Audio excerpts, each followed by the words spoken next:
5 years after the war, the wounds still bled, just in silence. Runa walked into the tavern with counted coins in her palm and 3 days of hunger in her body. What she got was a door in her face and laughter at her back. Nobody did anything. Nobody except a man in the dark corner with an iron mug in his hand and eyes that had already seen too many people die for far less. What he did next, nobody there was prepared to witness. 5 years after the war between humans and orcs ended, the treaty had been signed, but peace was nothing more than a document. In the border towns, hostility lived on in every corner, in doors shut too quickly, in eyes that followed any green-skinned figure down the street without blinking. Holdvast was one of those towns. It sat wedged on the line between territories, where humans and orcs shared the same ground without ever truly sharing anything at all. The embers of war still glowed beneath the ash, waiting for wind. Runa of the Northern Marks had been walking for 3 days by the time Holdvast came into view. The road from the east was long and dry, cutting through flatlands of pale grass where the wind moved in slow, indifferent waves. She had passed 2 smaller settlements before this one. Both had turned her away before she could even ask a question. Holdvast was the 5th attempt since the decree had scattered her clan. She walked with measured steps, not slow and not fast. Her black hair was tied back with strips of leather, and her traveller's clothes were simple, no clan markings, no adornments that would draw attention before she had a chance to speak. The crystal on her shoulder strap caught the late afternoon light and threw a faint blue edge against her collarbone. She had carried it since before the war. She did not think about why she still carried it. Some things stay, because letting them go takes more than you have left. The town smelled of smoke and horses, and something faintly sweet. Bread, maybe, from a window somewhere. Runa moved down the main street without stopping to look at anything directly. She had learned that looking too long at things in towns like this could be read as provocation. She passed a blacksmith, a dry goods counter, a man nailing a board to a post who paused his hammering to watch her go. She did not look back. The Crossroads Tavern stood at the center of the town, low and wide, with a porch that wrapped around 2 sides. A lamp hung above the door even though the sun had not yet set. Runa could smell the food from 20 feet away, something slow-cooked and thick, the kind of smell that hits you differently when you have not eaten in 3 days. She climbed the 2 steps to the porch, pushed the door open, and walked inside. The room was half full. Conversation did not stop entirely, but it dimmed. The way a fire dims when something wet falls into it, not extinguished but changed. She did not react to this. She had stopped reacting to it some time ago. She walked to the bar. She placed her coins on the counter with care, counted exact sufficient. She asked for a bowl of stew and a piece of bread, not a favor, not special treatment. She asked for what any paying person had the right to ask for, just that, just the basic thing. The barkeep looked at the coins. He looked at her. And then he swept the money back across the counter with his dish rag, slowly, like someone reciting an old and tiresome rule. He said they didn't serve her kind here. 2 men near the fire laughed. One made a comment about smell. The other added something worse. Runa picked up her coins, turned her back, and walked out without answering. Not out of fear, but because she had already learned that certain confrontations cost more than you can afford to pay when you are alone and without reliable witnesses. In the far corner of the tavern, a man set down his iron mug slowly. Oscar Veld was in his mid-40s, though he looked older. His face carried the marks of sun and cold and 3 years with the border guard, 3 years without insignia. Without orders, he could point to and say that one was right. During the war, he had fought against orcs. He had spent the 2 years after it trying to figure out which orders he could still live with. The answer was, not many.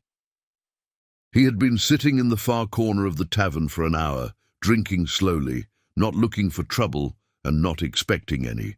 When he saw the coins get swept off the counter and heard the laughter that followed, he closed his hand around the mug.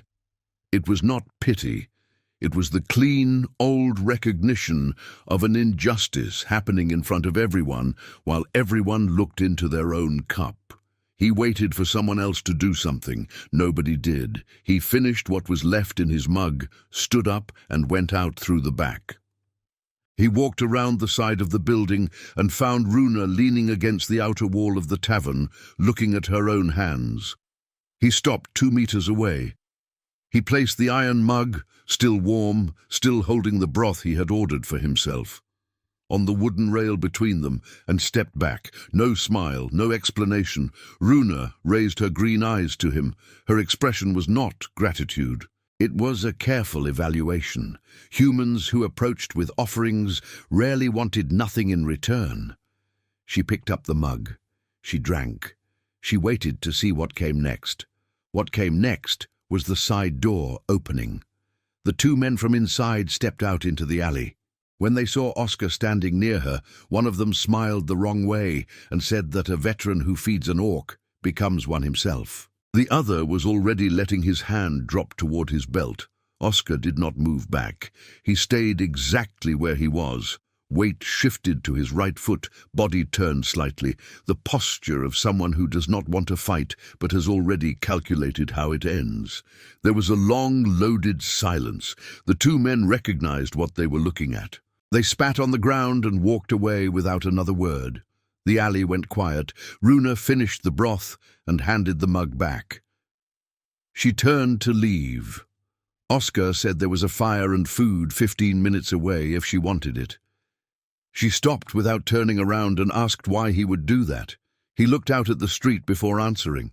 During the war, he followed orders he should not have followed.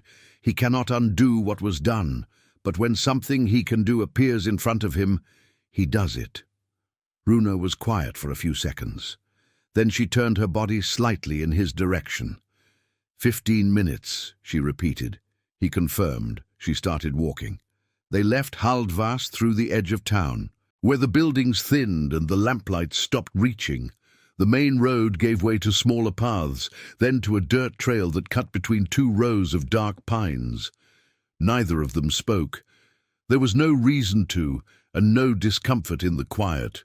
Just 2 people moving through the same dark in the same direction, which was already more than either of them had expected from that evening. Oscar walked slightly ahead, not to lead, but because he knew the path and she did not. She kept pace without effort. Once a branch caught the light from somewhere, and the crystal on her strap threw a faint blue edge across the pine trunks. And he noticed it, but said nothing. The pines were tall and still in the windless evening. Their footsteps on the dry earth were the loudest thing in the air. He thought about what he would say when they arrived. He did not come up with anything. He thought about what she must be carrying, not just the pack, but the weight of a 5th town, a 5th door, a 5th time of being told that the ground beneath her feet was not hers to stand on. He had no words that were adequate for that. He had a fire and food and 4 walls that he was not using for anyone but himself. That would have to be enough. By the time the cabin came into view between the trees, the sky had gone from orange to a deep, bruised purple, and the first stars were out. Oscar unlocked the door and held it open. She stepped inside. The cabin was small, warm, and without decoration. A single room, stone hearth on the far wall, a table with 2 chairs facing it, a narrow cot pushed against the left wall beneath a shelf of tools and dry goods, and a small window to the right of the door, whose frame had warped slightly inward over the years. It looked like a place built for function, and nothing else, not unfriendly, just honest about what it was. Oscar moved to the hearth and started a fire without ceremony. He set a pot over it and began putting together what he had: dried meat, black beans, herbs tied in a strip of cloth that he tossed in whole. Border food, dense, without pretense, the kind that fills you quickly and asks nothing back. Runa stayed near the door for a moment, taking in the room the way someone does when they are deciding whether a space is safe to occupy. Then she sat at the table and watched him work without watching him. That particular kind of quiet attention that does not stare but misses nothing. When the food was ready, they ate. After a while she began to talk, in short pieces, without drama. Her clan had been dispersed by decree in the months following the treaty, not killed, dispersed, which was another word for erased slowly. She had tried 4 towns before Haldvast. In each one, work refused or work accepted and then unpaid, or invitations that came with conditions she had not agreed to. She said all of this evenly, the way someone reports weather. Oscar listened without interrupting. When she finished, he said only, "5th town, but still on your feet. That counts." She looked at him across the table for a moment, then looked down at the bowl. After dinner, without discussion, she took the cot. He settled into the chair near the hearth, which was still giving off heat. He did not explain this arrangement, and she did not ask about it. There was nothing performed about it. He was simply not going to let her sleep on the ground, and he was not going to make it strange. The fire settled into a low, steady burn. Outside, the pines moved in whatever small wind had come up, and the sound of them was like water. Continuous and patient, Runa lay on her back on the cot with her eyes open for a long time. Not afraid, just thinking. The way you think when you are trying to decide if a thing is real or if it is the kind of thing that disappears in the morning. The crystal on her strap glowed faintly in the dark, just a trace of blue, barely there. It had done that before sometimes. She had never fully understood it, only that it had done it near certain people and near certain places, and never wrong. She filed that away. She closed her eyes. She was asleep before the fire went out. In the morning, there were 2 mugs of coffee on the doorstep. She was not sure when he had moved back to the chair before she woke. She did not ask. She picked up the mug, sat on the step beside him, and they looked out at the field together without speaking. She did not leave. He did not ask her to stay. Some things are decided without a word, and that one was. Runa began to occupy the cabin the way someone does when they are careful not to take up too much space. She fixed the hinge on the window that had been grinding for what looked like years. She found the right tool on the shelf without asking, worked the screw tight and tested the frame twice before putting the tool back exactly where it had been. She planted herbs from the northern marks along the wet side of the garden, low plants with thick leaves that smelled sharp when you brushed against them. She learned where Oscar kept everything and began using it all without asking, returning each thing to its place. He noticed every change without commenting on any of them. The cabin started to hold 2 rhythms, different but not in friction, like 2 unlike metals that, when heated together, find an alloy. On the 3rd day, the neighbor came.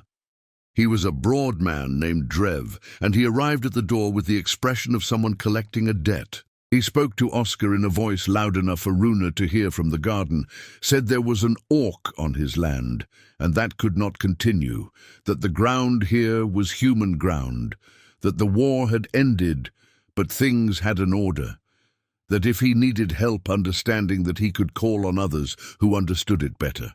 Runa stopped what she was doing. She stayed with her back turned. She waited. Oscar listened to Drev until he was finished.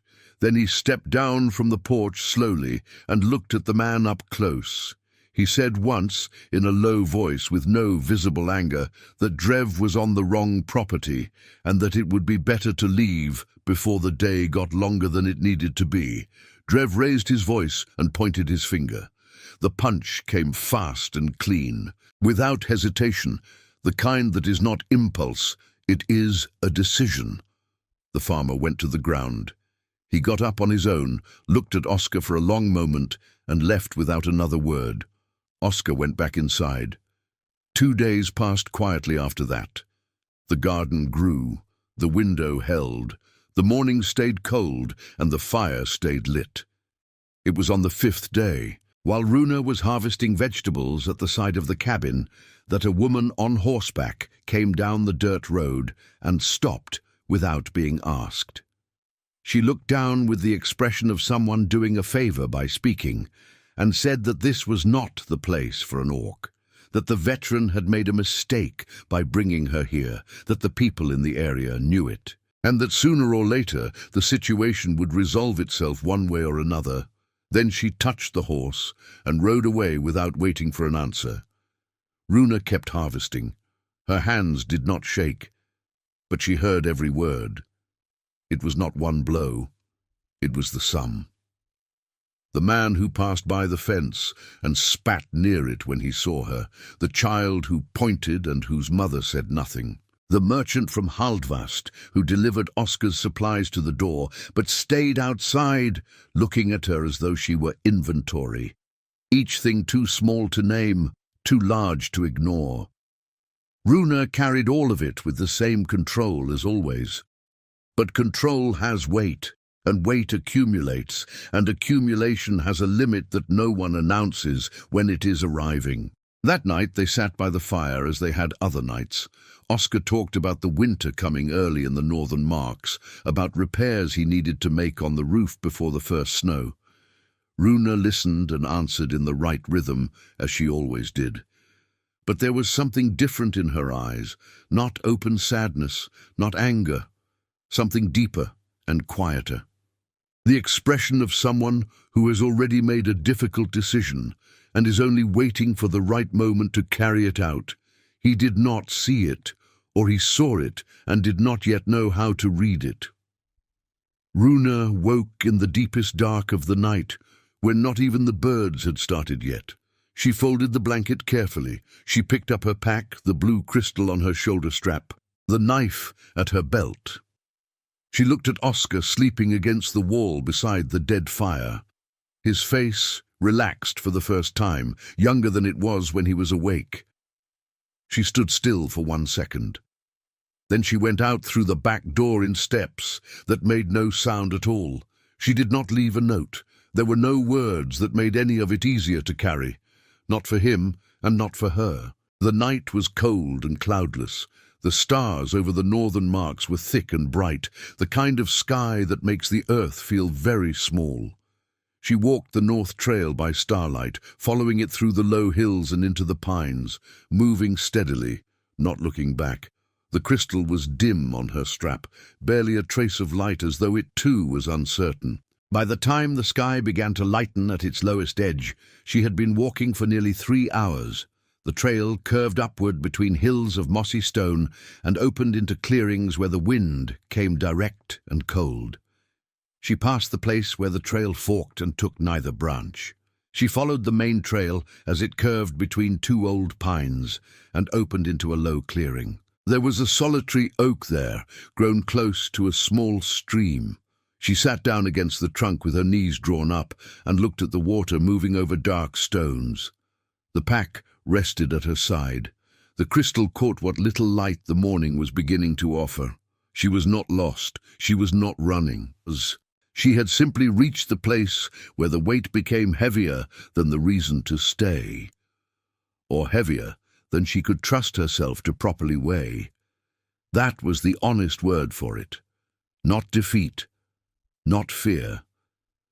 The honest word was, too much had accumulated in too short a time, and she was not yet certain that the one person who treated her as a person was reason enough to remain in the place where everyone else did not. The crystal glowed, faint and steady, the way it had on her first night in the cabin. She did not look at it. She looked at the water, which moved without stopping over the same stones it had always moved over, indifferent to everything above it, and found that indifference strangely restful. She waited, without deciding what she was waiting for. The morning cold woke Oscar before the sun. He opened his eyes and knew before he even looked. The cabin had a different silence. The kind that comes when a space goes back to holding only one person. The cot was made. Her mug was not on the rail.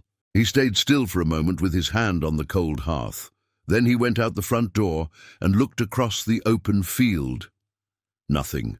He went back inside, pulled on his boots and coat, and left, without coffee, without a plan, without knowing exactly what he would say when he found her.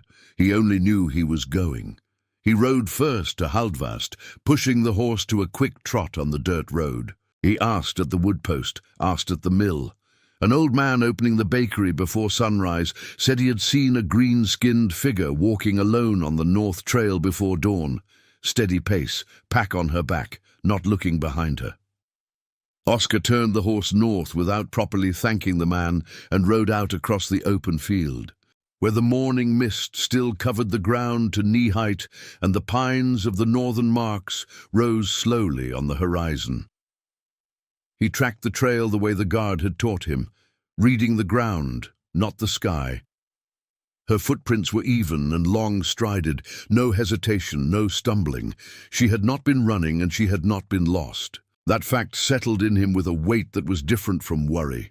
She had left with full clarity, which meant she had reasons, which meant he had things to understand, not just someone to find. He rode for a while with that thought and did not try to move past it too quickly. She had stood in his kitchen and eaten at his table and fixed his window and planted things in his garden and woken up every morning in his house. And none of that had been enough to outweigh what the world outside kept putting on her. He could be angry at that world. He was, but anger did not change the arithmetic she had been doing alone, in silence, every day since she arrived. He should have seen it sooner. He had not. That was on him. He called her name twice on the trail, then stopped. The trail swallowed sound, and calling out felt wrong, too urgent, too much like pressure. She might read urgency as demand. He did not want to arrive as a demand, so he went slowly. He read the ground.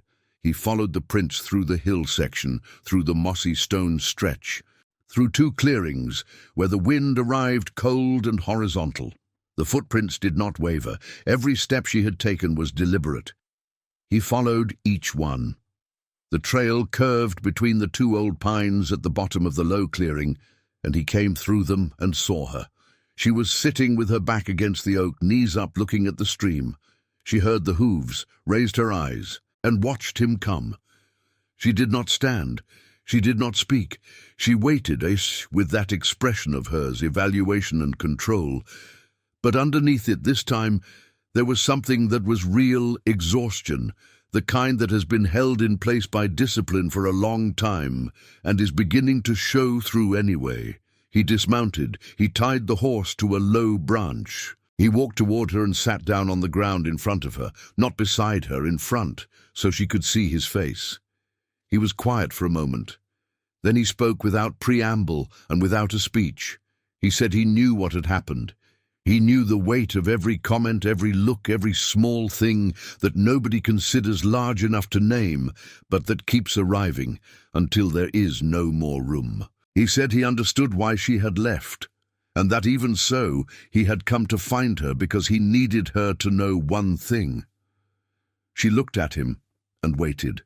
He looked directly at her and said, "It did not matter what Drev said, or the woman on the horse, or the merchant, or anyone who passed along the road with an opinion about where she should or should not be. She had fixed the window that he had ignored for 2 years. The herbs she planted already had roots. The cabin had 2 rhythms now, and he did not know any more what it would be like with only his own.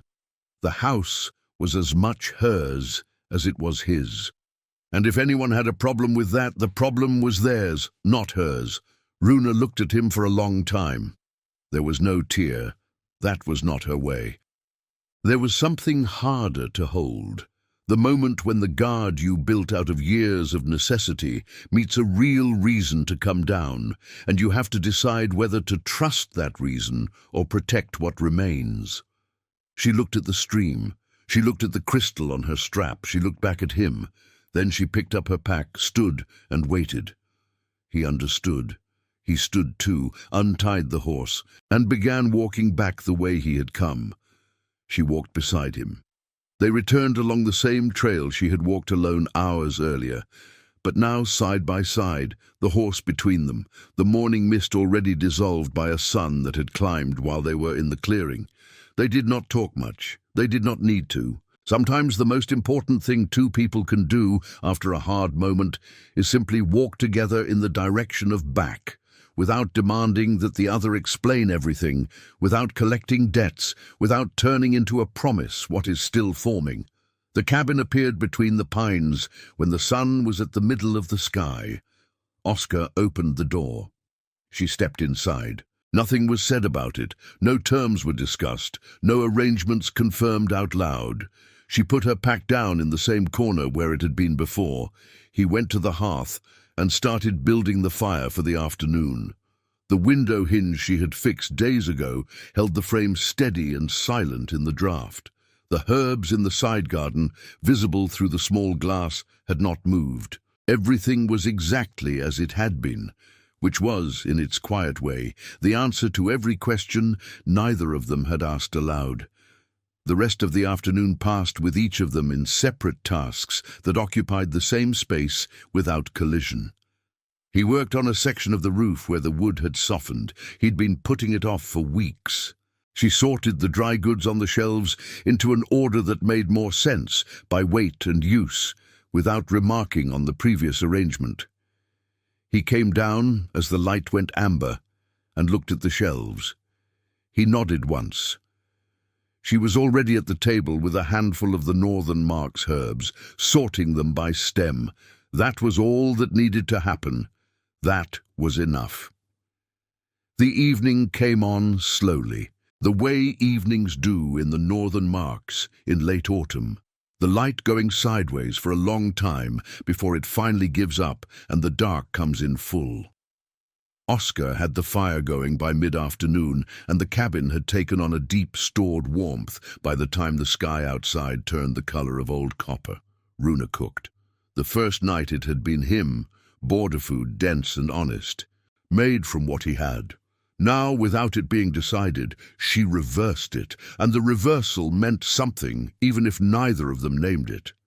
She used what was in the stores: salt pork, dried mushrooms, roots from the garden, the Northern Marks herbs she had sorted that afternoon. The smell that came from the pot was different from his cooking, not better or worse. Just different in the way that two people's cooking always differs even from the same ingredients. Different weights given to different things, different patience.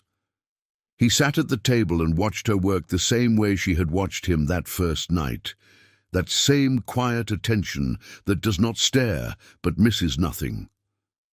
The room felt settled in a way it had not felt before she came back. Not louder or warmer exactly, just inhabited in a fuller sense, the way a thing becomes more itself when it is being used as it was meant to be used. They ate without ceremony. He was quiet for a moment after the first few bites, the particular silence of someone paying real attention to what they are tasting. Then he said it was good. She said she knew. He smiled, which was not a common thing on his face, and she registered it without reacting to it, which was a kind of reaction in itself. After the food was cleared, they stayed at the table for a while, not talking much, the fire behind them throwing long shadows toward the door. Outside, the wind of the Northern Marks was picking up. The sound of it around the walls was the sound that meant winter was no longer coming, but arriving, moving from a direction into a presence. The roof would need to hold. He had done most of the work that afternoon. It would hold. After a while they moved closer to the hearth, settling on the low bench that sat before it. And the evening went on the way the good evenings had been going. Small sounds, no performance. The company of two people who have stopped being careful around each other without ever deciding to stop. The crystal on her strap caught the firelight and held a trace of blue inside the orange, steady and dim, the way a settled thing behaves. He did not say anything more about what had happened that morning. She did not either. Some things are honored by being left whole. The night deepened around them without announcing itself. The fire burned down from high and bright to the low, red-hearted stage, where it gives more warmth than light. The stage where the room takes on a closeness, where shadows stop being threatening and become simply the natural dark between lit things. Runa watched the coals for a long time without speaking. There was nothing uncomfortable in the silence. It was the silence of two people who have run out of things they need to perform for one another, which is different from running out of things to say. She had not had that kind of silence with anyone in a long time. She had forgotten almost that it existed. She thought about the 5 towns. She thought about the decree that had scattered her clan.